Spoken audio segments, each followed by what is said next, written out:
This call is now being recorded. Yes. Please describe your childhood, family, and where you grew up before you came to St. Peter.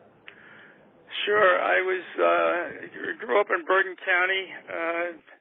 I went to Holy Trinity Grammar School in Hackensack, and I had a sister, unfortunately, who died just after childbirth.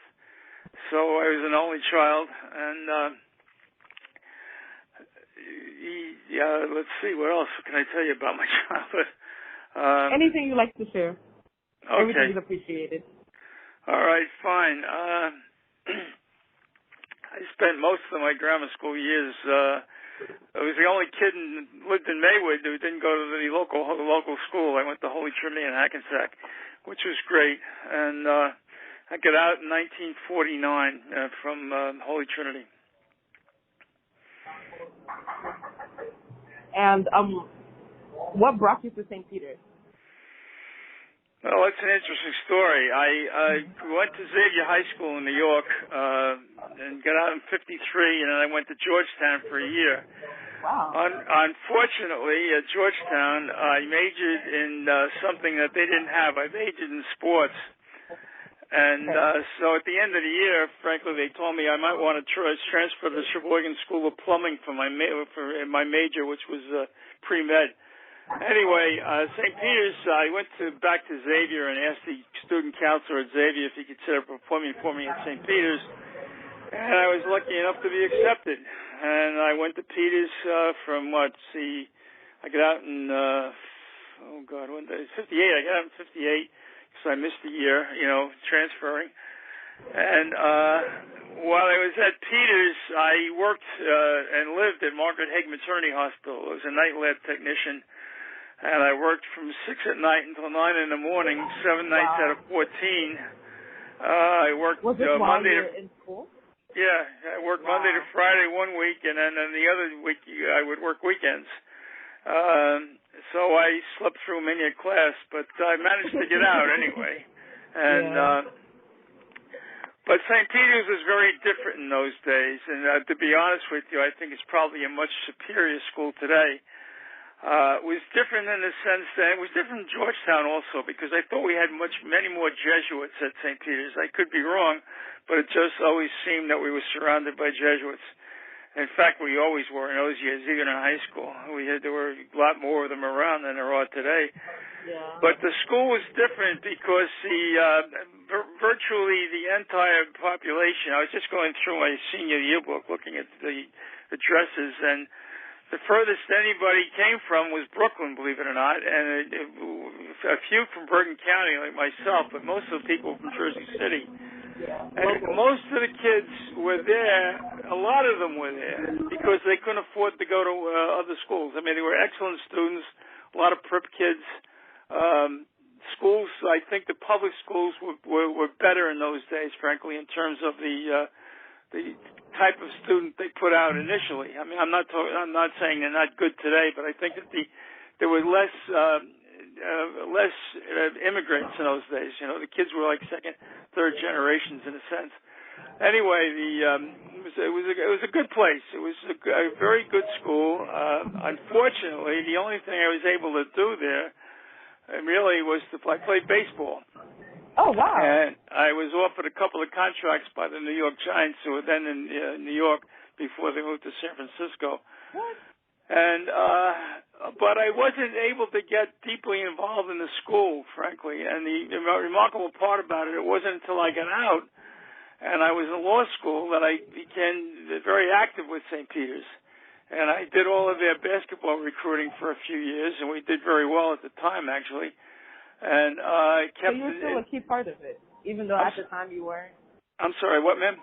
I said you were still a key part of St. Peter's, even though during your time, your undergrad time, you still came back to your community, which is really important.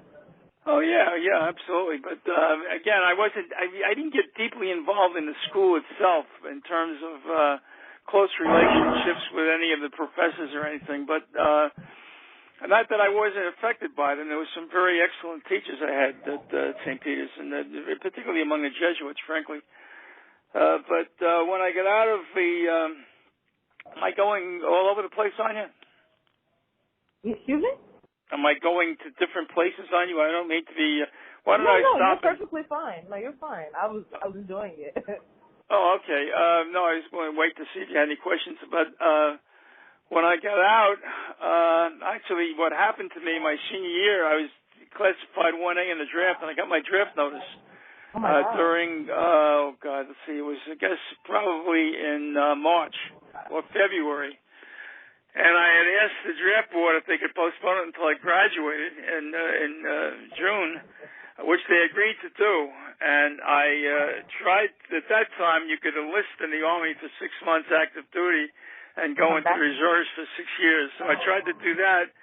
And believe it or not, after classifying me 1A in the draft, it made me 4F. Wow. So I never went into the service, unfortunately. But I ended up working for the Record in Bergen County. I was a newspaper reporter for a while in Bergen County. As a result of running into an old St. Peter's kid by the name of Pete Hearn. He was working at the Record, and I was looking for a job. And he said, well, why don't you give this a try, which I did, and I got hired. And I was there for a couple of years, and then I entered law school. And I got out of law school in 65, I guess. And I ended up, and what happened was the Record had a policy. When they found out I was going to law school, they said to me, well, either quit the paper or quit law school. So I quit the paper. And I needed a job, and I ended up with the Port Authority in New York. And I was there for 22 years in the Port Authority, and I had intended to, when I graduated law school, I thought I'd probably end up going to practice. But what happened is I kept getting promoted, and I ended up in the aviation business. Oh, wow. And I ran several facilities for them. I was in the Port Authority for 22 years. I left in 1984. As I was assistant general manager of Newark Airport at the time. Wow. And I went to Atlantic City and I became the first president of the Casino Association in Atlantic City. And don't ask me what prompted me to go there, frankly. I wanted to leave the Port Authority, basically, but I had never been in a casino in my life before. I had never been I was in Atlantic City once for 3 hours. But anyway, I ended up as president down there, and I worked there for 10 years, almost 10 years. I was working for Trump and Steve Wynn and quite a collection of guys. And I had a very interesting career down there. I made probably a lot of money, but that's always good. When Trump took over the organization, I decided I couldn't work for him. I couldn't work for him at all. So I left and I went into my own business for a while. I had a government affairs operation, and I had clients in Chicago, and I decided also to see if we could build a casino in Dublin, in Ireland. Okay. So I was going back and forth. Are you from Dublin? No. My grandparents were from Ireland. Okay. But no, I was not, frankly. But I got to love the Irish a great deal. It was a very, very interesting time for me. I became very good friends with the Taoiseach, who's that's the Prime Minister of Ireland. And we made a good try of it. We didn't get it done because the government, who was very interested in having a casino built there to enhance their tourism industry, was overthrown, believe it or not. You know, they have the parliamentary system in Ireland, and they had a vote of confidence, and the government was dismissed. And the group that wanted to have the conference center and casino was no longer in office, and the Irish government decided not to do it. So I came back, and I ended up as a partner in while I was a lawyer, I wasn't practicing law. But I ended up running a government affairs firm in Trenton for a law firm out of Verona. And I was there for about 2 years. We got some good work done, actually. And then I ended up as Commissioner of Labor and Workforce Development under Cody. Wow. And I was there for a year or so, and then he asked me to go back to Atlantic City to run the what they call the Casino Reinvestment Development Authority, which was a state agency funded by the casino industry taxes. And I was there for about 5 years, and I left when I was there for the rest of Cody's term and during Corzine's term. And then when Christie came in, they replaced me. And that was really the end of my work career, in a sense. And that was in 2010, I guess, 2012, I think. I ended up, believe it or not, with the most unbelievable assignment and probably the most important work I've ever done in my life. I ended up as a trustee for a Cristo Rey High School. Cristo Rey, do you know about Cristo Rey? No, I don't. Cristo Rey is a unique system of secondary education formed by the Jesuits in Chicago. And each kid that came into the school had to work a day a week to offset their tuition. These kids are all minority kids. They're poor as dirt. And before they entered the school and they were accepted, they had to go to a boot camp where we taught them all kinds of things. How to use computers, how to do a variety of office activities, how to dress, how to conduct themselves. And frankly, these kids went from very, very poor circumstances. And in the short period of time that we were in business, we sent some kids to Notre Dame, to Princeton, to Georgetown, to St. Peter's, and other schools. And they were unbelievable. These kids were just unbelievable. I mean, you'd meet them, and they would talk to you as they were adults, and just a remarkable transformation. And I'll tell you, it was the best thing I ever did in my life, frankly. Unfortunately, the school closed. The pandemic actually really killed us because we had to get jobs for these kids, you know. Yeah. And a lot of the companies just folded up in a sense, and they just couldn't afford to carry the kids, so that was it. But anyway, since then I've been down here in Allenwood. I live on the Manasquan River Preserve here, and I'm contemplating the world. I just finished the book, by the way. And the book is about New Jersey and the Jesuits and a lot of different things. So we'll see if I can get it published. Yes, I hope so. I'll be on the market looking for it. Well, I hope I can get it done. It's after 50 years of doing different things in the state of New Jersey and wandering all over the place, and I know the state pretty well, and I've done a variety of things. So I thought I'd put it down just so my grandchildren would know I was alive one day. Yeah, yeah. Hey, I'm sorry. I didn't mean to get on a soapbox and go all over the place with you, but no, I enjoyed it. It's amazing to hear that you've done so many different fields and you're still successful and you're still able to tell me your story now. Well, I don't know how successful I've been, but I gave it a try anyway. How are you doing? What year are you in? Senior? I'm a rising senior. Yes. Where are you going to go? What are you going to do after college? I'm a major in computer science. What good for you. That's excellent.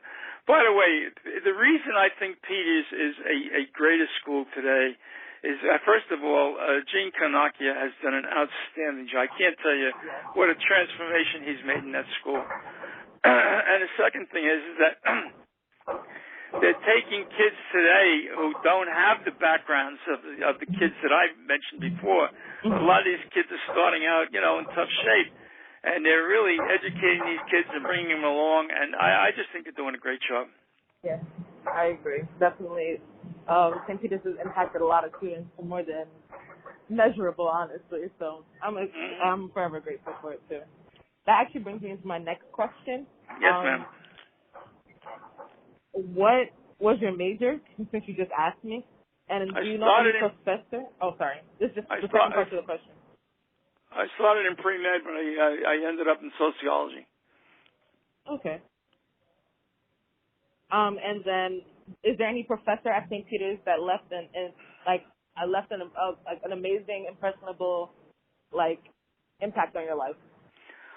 Well, I would like to say amazing, but I would just say, and it was really my fault because I wasn't able to get so deeply involved, but there were many professors that I found there, Angelo Damasceno, Father Gruzik, who was a biology teacher. Father Shu was the head of the pre-med department, was really tremendous. They were all good. They were just great. It was great. I didn't appreciate how much I appreciate the Jesuits now then. I wish I had. Yeah. But I learned an awful lot from them. They've been with me all my life, to be honest with you. And I tell you the truth, I don't think I would have done half of the things I tried to do without the confidence and the I don't know. They instilled in me something to try to succeed, not economically or not monetarily, but actually to try to be a man for others. That's amazing, literally, and that's still one of the core values at St. Peter's that they always enforce and share with students. That's one of the themes in my book. That's good. Do you talk about the core values in your book? Yeah, I guess in a sense. I don't want to make you think I've written an epic here. It's my observations of things. So I mean, it's kind of rough and ready at times, but it's I think it's a fair assessment of some of the things I've seen in New Jersey. And by the way, I call it the title is The Last Exit Before the Tolls. The Jersey Journey. I love that. That is so New Jersey. That title in itself, I already knew that's New Jersey. I love that. And a lot of the chapters are basically exits, you know. That is so clever. That is, I'm wishing success on your book because I love it already. Well, I hope so. I tried to minimize all the curse words, of course. But that makes it a true New Jersey book, even better. Yeah. Well, I wish you the best. Do you have anything else? I'm sorry, I didn't mean to cut you off. Oh no, yeah, just a few more questions. During your time at St. Peter's, what was the largest societal issue that was impacted the St. Peter's community or your home community? Very interesting. I remember you said you got drafted. I'm sorry, I didn't hear you. I remember you mentioned that you had gotten drafted. I feel like that's pretty. Oh yeah, well yeah, but I'll tell you the truth. It was interesting because we were in between war. I missed all the wars. I was too young for Korea. We weren't at war when I was at Peters. The Vietnam, I was probably a year or so early for Vietnam. If I had drafted, I might have ended up in Vietnam, but we weren't really deeply involved at that point, you know. And when of course I got married, and I was too old to get back into Vietnam. So I missed all the wars. So we didn't have the social crises going on at the time that we did later on. I don't know. I don't recall any major issue that was the point of the big demonstrations and breakouts that we had later on in the 60s. That's when things really began to change dramatically. I guess one of the things that was happening then was interesting. Was the advent of Catholicism in politics, in a sense that we were never allowed. Catholics were never able to attain the presidency or anything like that. But when Kennedy came along, it started to make things different. I think it kind of opened up a lot of worlds for Catholics that, politically anyway, that hadn't happened before. So that was one of the things. But it wasn't. Again, we didn't have any major social issues which were rocking the country back and forth as we did later in the 60s. Okay, no problem. And my last question for you is: did you make any friendships at St. Peter's that are currently you still have now? Sure. A fellow by the name of James Dugan. His nickname was Hooch Dugan. And he was the co-captain of the baseball team with me. He was from Bayonne. And I just talked to him yesterday, as a matter of fact. And he's perfect. That's amazing. And I had others, too, John Donnelly and a few others. And as a result of my activities after I got out of school, I was active in the Alumni Association. I was on the board for a while, too, also, by the way. So Wow. I've had a lot of friends over there. J.B. Wilson, who was younger than I am, but he was there for years. He's on the board now. He is an absolutely wonderful man. It's a shame. You should meet him if you ever get his opportunity because What was his name again? John B. Wilson. He's a former head of the Independent College Fund in New Jersey. He's on the board now. He's retired from that, but he's just a great guy. I mean, a fabulous man. He's the type of person that if you put him in a human situation, it's automatically better. I mean, he's the epitome of Jesuit education, in my judgment. And I've had a lot of friends at St. Peter's. Very close friends with Father Glenn, former president. I was close friends with. I have many dear, very close friends that were Jesuits. Who unfortunately, have now died. But I'm running out of them, to be honest with you. But so I was very close to the Jesuits later on in life, personally, with many of them. And Jack Buckley was there.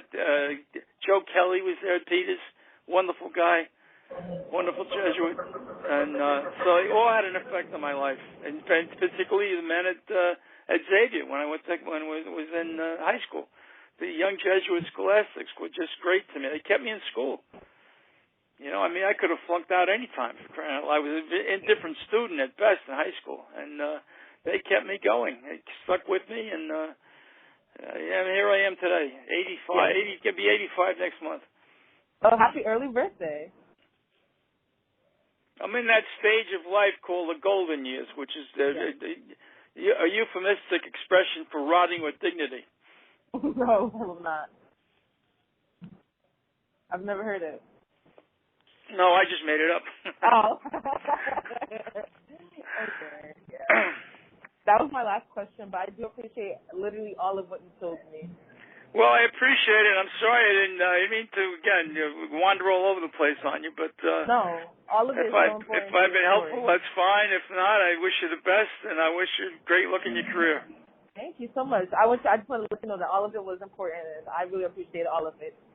Okay, well, thanks very much, ma'am. Have a great weekend. You too now. Bye-bye. Thank you. Bye-bye.